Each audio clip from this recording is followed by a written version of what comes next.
Very much. All right, so we move to the last invited speaker of this session, and that is Professor Matthew Taylor. He is the director of the Intelligent Robot Learning Laboratory at the University of Alberta. And he's published a number of works in transfer learning, in reinforcement learning, multi-agent learning, and human-in-the-loop AI.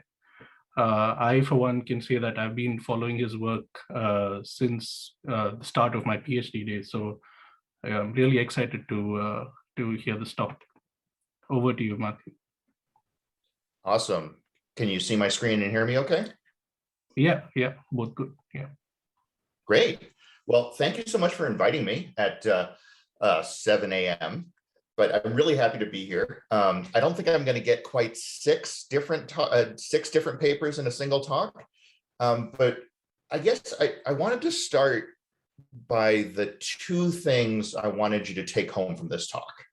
So the first one is that we've just recently released an open source framework called HippoGym, the human input parsing platform for OpenAI Gym. So if you are interested in doing some human RL experiments over the internet, I encourage you to check this out, because we're trying to make it much easier to do the kinds of reinforcement learning, interactive with humans that I think a bunch of people here are interested in. So that's the first take home. The second take home message was there's a bunch of things that I'm hoping next year I'll be able to tell you about. So some of the things we've been thinking about are, when are people better or worse at teaching? So for instance, if you're really good at a task, maybe you want to give demonstrations. If you're not so good, maybe you just want to give high-level feedback. And is there a difference between what you would prefer to give, how you would prefer to teach, versus what you're actually competent at doing? Second thing is thinking about, if I've got an agent and a human working together, learning from each other, it would be great if the agent could better understand what it did or didn't know, right? Because it seems like if the agent could say, human, help, I'm confused, it seems like that could be really useful. The third thing I'll mention is we've been thinking a bunch about explainability, because it seems like if the agent could better explain itself, it seems like that would be useful for how well the human could teach. I don't think there's been a whole lot done on showing that's actually true, or certainly not much on showing what kinds of explainability is the most useful for a person teaching an agent. So 2 slides, those are my take-home messages. If you're tired, you can go to sleep and wake up again in like 28 minutes. But now I'm going to go through a little more detail on these. Okay, so reinforcement learning is a data-driven, you know about reinforcement learning, and it's boring because it's in black and white. What I've been thinking about, and what I'm really excited about, is not just a single RL agent in an environment, but what happens when there's other agents in the environment that can help teach it or help it out with transfer or give it a curriculum or something. And what happens if there's a person? And that's what I'm going to be focusing on today, is thinking about what happens when there's a person in the environment that knows something. We're going to assume the person is maybe not an expert, but competent. And I'm also going to assume for today that the person is actually trying to help. So instead of just thinking about an agent, I try to think of it more as the RL agent. I try to think of as a student. So this student can learn from the environment, but it could also learn from this human teacher. So what could the human do? Well, the human could tell the agent, go up now. It could give it an action. The human could give an extra reward to supplement a sparse environmental reward. The human could give it high-level advice. The human could help the agent understand what state features are important. All of that's fair game. But really, this is not surprising. I mean, we are always designing the agents. We never let the agent learn with absolutely no bias. if we are programming something, then we are putting bias, we are putting knowledge into that agent. And again, I'm not the first person to think of this. One of my friends, Corey, one of his core theses is that there's no such thing as completely autonomous machine learning, right? Because we are humans, we are programming stuff. By definition, this is interactive machine learning. So thinking about, I've got this data and I process it, and then my agent does stuff to it and then comes up with something. That's cool. And it's probably not exactly true because this raw data is about humans in general. In general, we're doing the processing of the data, and then we've designed the algorithm, and then we give this agent feedback, or we look at this supervised learning algorithm and say whether we can deploy it or not. And ultimately, it's humans who are making decisions. So the idea of an agent out in the world on its own, in some sense, is a little naive because there's so much bias in our agents already. So, okay, if there's got to be a human, or if there could be a human in there, how could you leverage that human? So one of the things you could do is think about demonstrations, right? So this is one of the classic algorithms, thinking about, well, I've got an expert trajectory, and then if I deviate just a little from that trajectory, then I get in trouble because I haven't seen data that can help me know how to learn. So this Dagger algorithm is, gosh, now it's 10 years old, but if you haven't seen it, it's one of the classic algorithms about how you can use and leverage good demonstrations from humans. And the idea is that if you only see expert demonstrations, then as soon as you make a mistake, now you're suddenly in part of the state space that the expert never got into because the expert didn't mess up. So what are you going to do? Well, you could ask the expert for more information. So that's one way of thinking about how do you ask for help? Well, maybe when you get in, such as Dagger, when you get into a new part of the state space, that's where you can ask for help. I don't think there's been much work on thinking about the difference between asking for demonstrations and asking for actions. So think about a demonstration is usually, well, please play this game for me, or maybe start in this start state and then play a episode for me. Whereas asking for a single action is much easier because it's much quicker. You don't need to play the game. You can just think and say, okay, go up now. But on the other hand, if I'm asking for 50 actions in 50 different states, that's probably going to be much harder than letting a person play a game for 50 steps, just because it can be very disorienting jumping around. So going back to my take-home messages, one of the things I want to think about is, where do we want to get help? So this is talking about demonstrations. We could also think about asking for actions. One way you could think about doing that is saying, I've got a teacher, and again, this teacher could be an agent, it could be a person, and this teacher could just say, student, you need to take this action.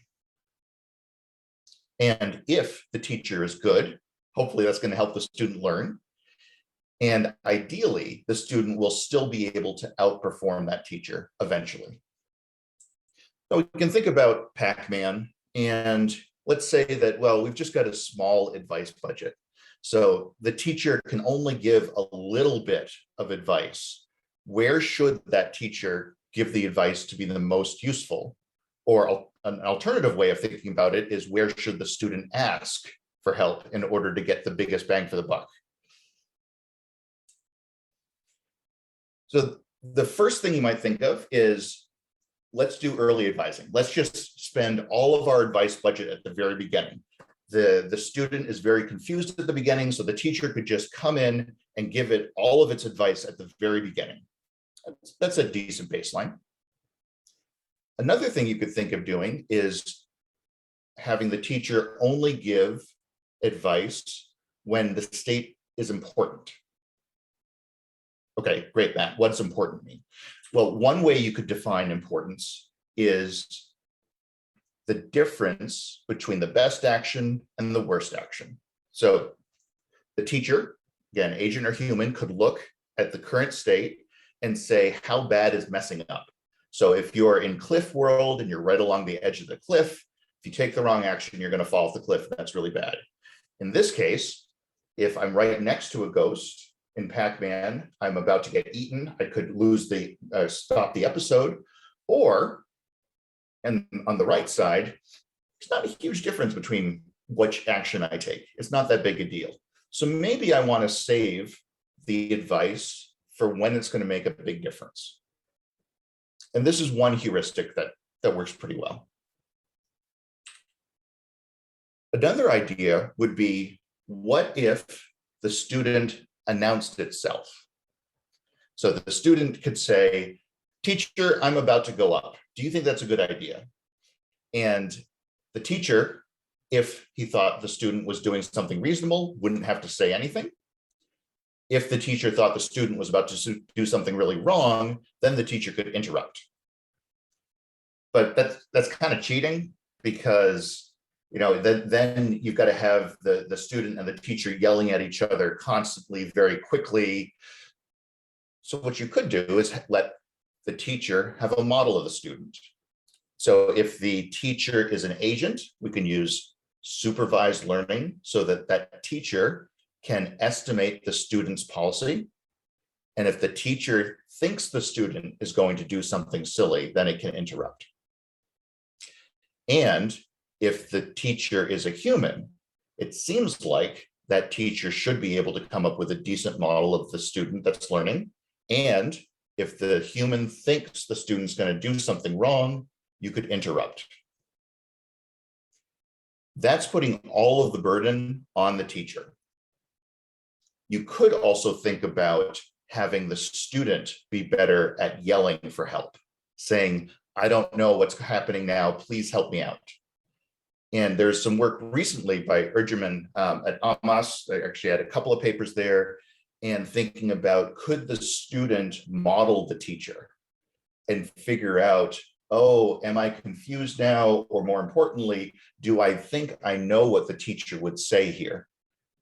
So rather than the student just getting advice from the teacher, executing it and throwing it away, in Ergerman's paper, they take advice from the teacher and make a model of the teacher so that they can continually reuse it.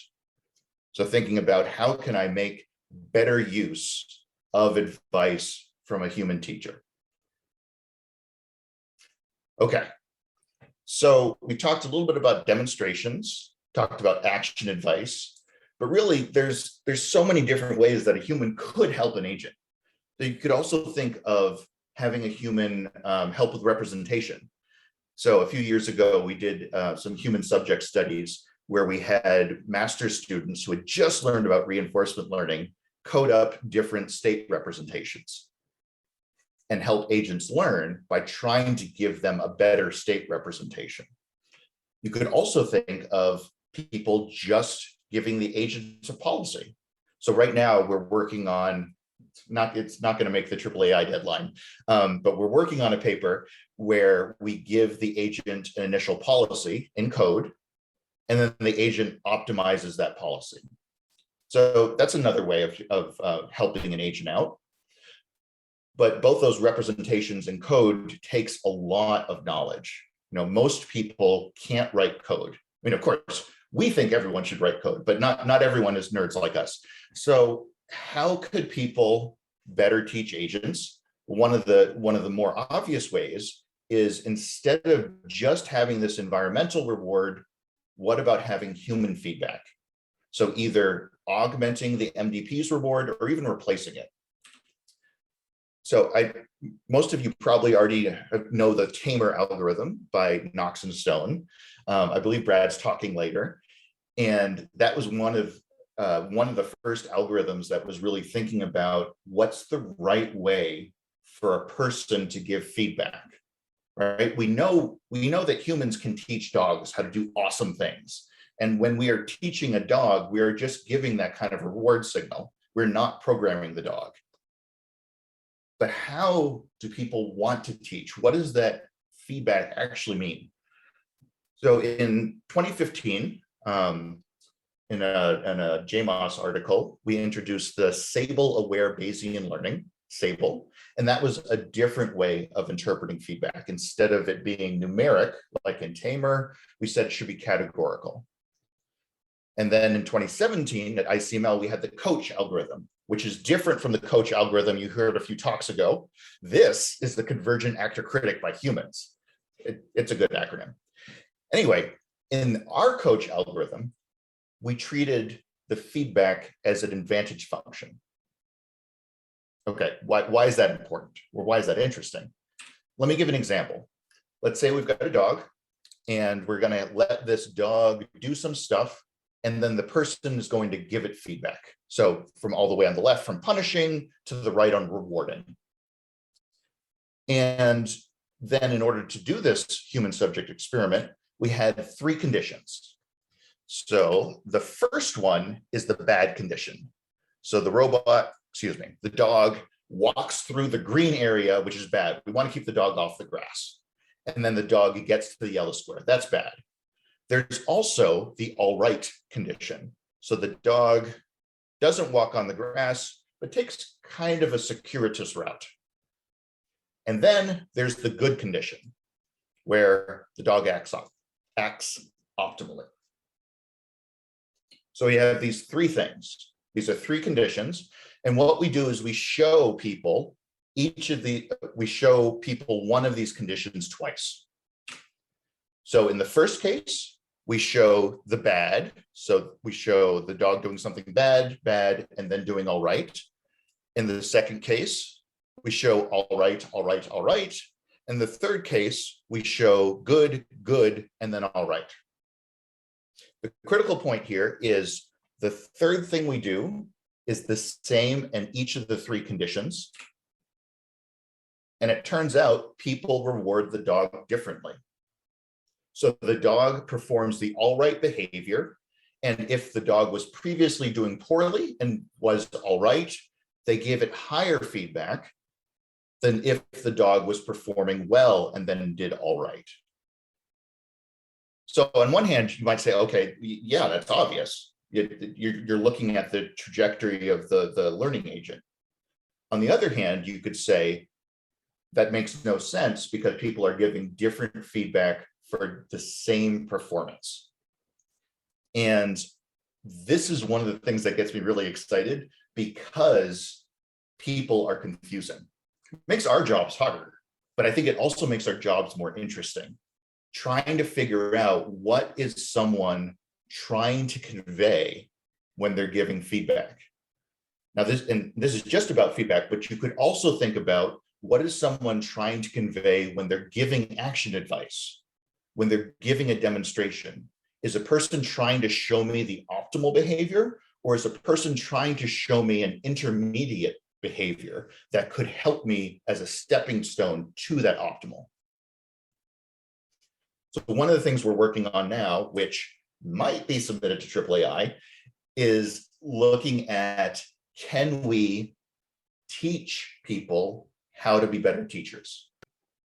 So thinking about the kind of 2 sides of the same coin, a similar coin at least. How do people want to teach, and can we teach people to be better teachers?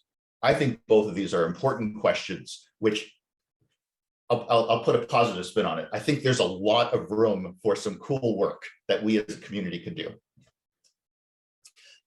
All right, and then the last thing I wanted to mention has to do with explainability. So we've got our agents, and they're often black boxes, which is fine if they're just playing video games. But if we actually want agents interacting with the world, we probably want to understand what they're doing before we deploy them. And if they're interacting with humans, it seems like an agent explaining itself would be useful. So when you start talking about explainability, you can think about global versus local. Am I trying to explain the agent's way of seeing the world overall, or am I trying to explain a particular action? You could also think about, am I going to make an interpretable algorithm? So for instance, could I just let the agent's policy be a decision tree that I could look at and understand? Or do I want to be able to take something and explain basically anything post hoc? And the last point is, do I want this just to work for SARSA with tile coding, or SAC with deep neural networks, or do I want my explainability work for anything? And ideally, it would work for anything. So we spent a year and a half staring at Pac-Man and trying to think about how to explain what Pac-Man is doing.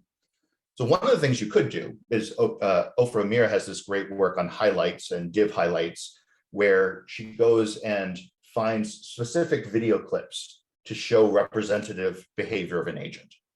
And that's cool. What we also did, though, is work with a visualization expert to come up with other ways of trying to show what the agent's doing. So very much looking at what the agent's doing, not trying to understand what it's thinking, but by showing where the agent is spending its time, or what actions the agent is taking, or how the agent takes actions over time, or even where the agent gets rewards. All of these different types of visualizations we showed could be useful. So in particular, Britt was showing, had a few things. The first one is thinking about, who is this for? So for the purposes of this talk, explanations should be for a teacher. And if that teacher is an AI nerd, or that teacher is someone who can't program at all, those explanations should probably be different. The explanation should absolutely depend on what the purpose is. What our conclusions were is these extra visualizations did help. It's good, otherwise this would have been a year and a half of work that didn't lead to a whole lot. But no, we were lucky, and our hypothesis that these extra visualizations did help was true. But it really depends on which questions you're asking. So the visualization that's useful absolutely depends on what questions you're asking. So if you're thinking about explanations for teaching, that's going to be different than if you're thinking about explanations to help a programmer debug.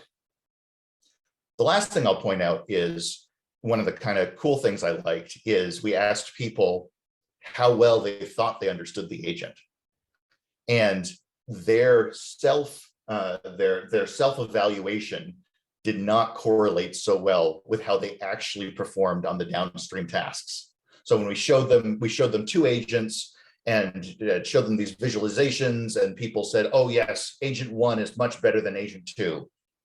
And even if they were really sure of themselves, they weren't always that good. So again, as you all know, humans are messy. And I think that's one of the things that makes this area so exciting. So I was trying to figure out what I wanted to do with this talk. And mostly what I decided to do was kind of ramble.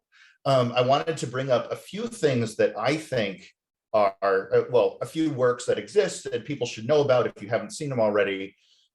But more interesting to me is, what are we doing next? And I gave away the lead at the beginning. I'm really interested in figuring out where and how people want to teach and should teach. Figuring out how, when an agent is learning from a person, how that agent should better know what it doesn't know. And figure out where explainability is going to be useful. Like I said earlier, if you are interested in this kind of stuff, I encourage you to check out Hippogen. We finally got our article accepted. That should be out soon, but it's all open source, so you could look at it anytime you want to. And of course, if you have find any bugs, or if you have any feature requests, let us know. So with that, I will take a deeper breath and see if there are any questions before I jump in and look at the one question in the chat. Thanks, Matt. That was a great talk. Yeah, as you mentioned, there is a question in the chat. Maybe we can start with that.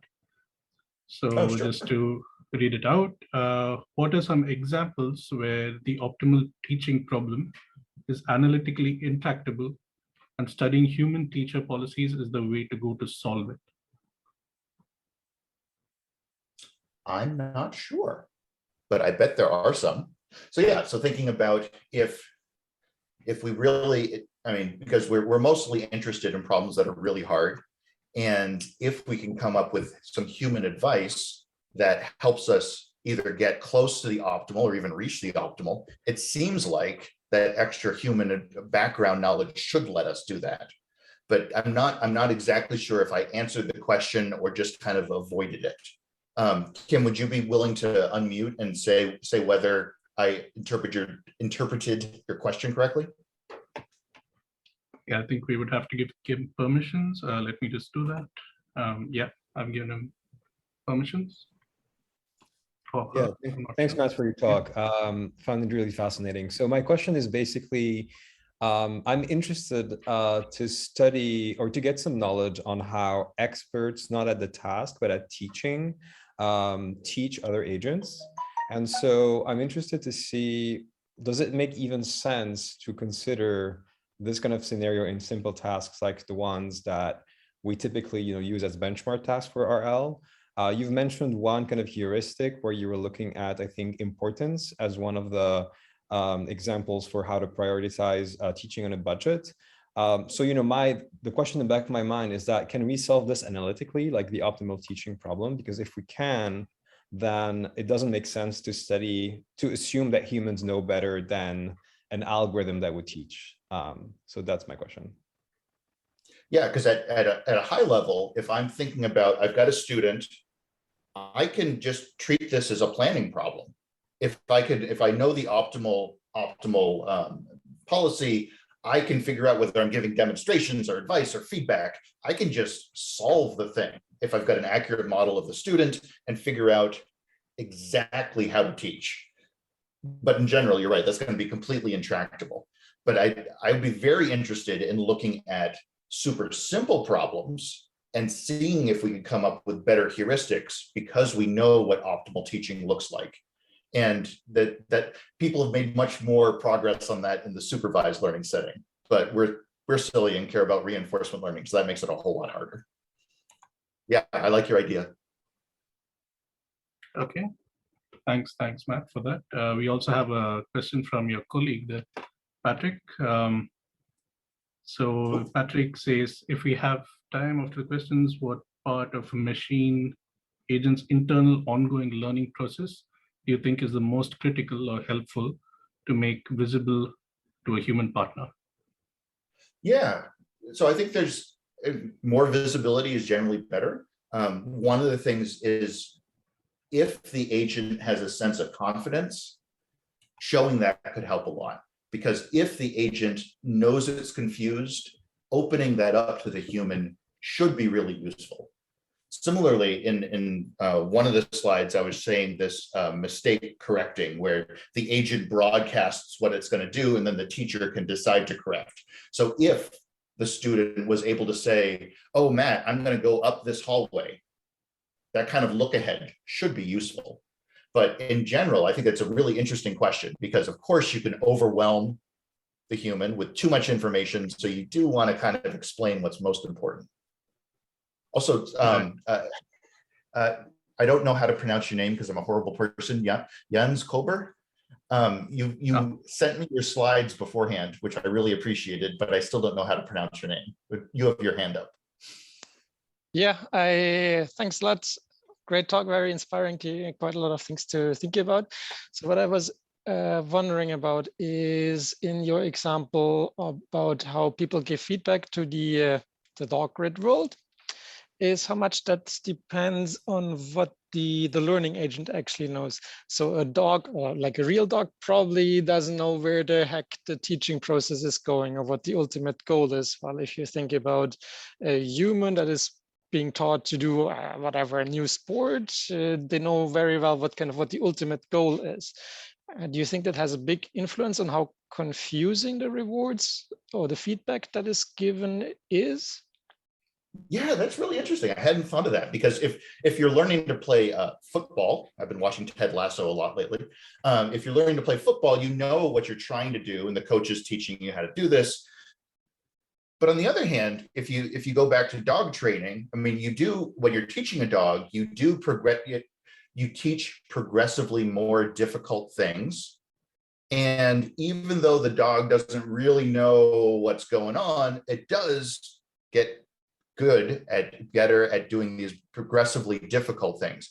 So if the student can anticipate where the teacher is going, great. Then you've got a great curriculum learning problem. But I think you're right. If the student is confused and doesn't have that high level understanding, I think it is going to be a lot harder. And I'd never really put that together before, but it seems like if you could convey both the high level eventual goal and the immediate advice, seems like that could be really useful. I like that idea. Thanks. Thanks, Matt. I just have a question. Well, it's just something that I'm wondering about. So if we talk about this case where humans show demonstrations to the agent, we know that humans themselves have some kind of inherent biases. I'm wondering if we can use this kind of human AI interactive systems to kind of my idea is that the agent can use the demonstrations to speed up learning and learn some kind of an optimal policy. And then later on, it can take these optimal policies, compare it with what the humans showed it, and that way kind of expose the biases of the humans themselves. Do you think that holds any value? Absolutely. I think humans are biased, and the more we can figure that out, the better. One example is in curriculum learning. So if you have a person designing a curriculum, if you've got a final task that you're trying to get the agent to learn about, turns out people are biased towards giving intermediate tasks that have something to do with that final task. Okay, when you say that out loud, it's kind of obvious.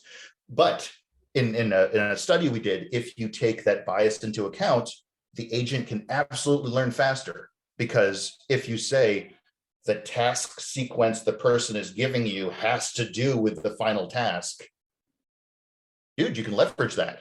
So the better we can understand how people want to teach, how people do teach, what biases they have, better off we are. But like I said before, humans are hard. Yeah, definitely. All right. So thanks again, Matt, for that great talk. We had many questions. And thanks a lot for inviting for accepting our invitation. I know it's early in the morning for you, but yeah, thanks especially for that. Thanks, Matt.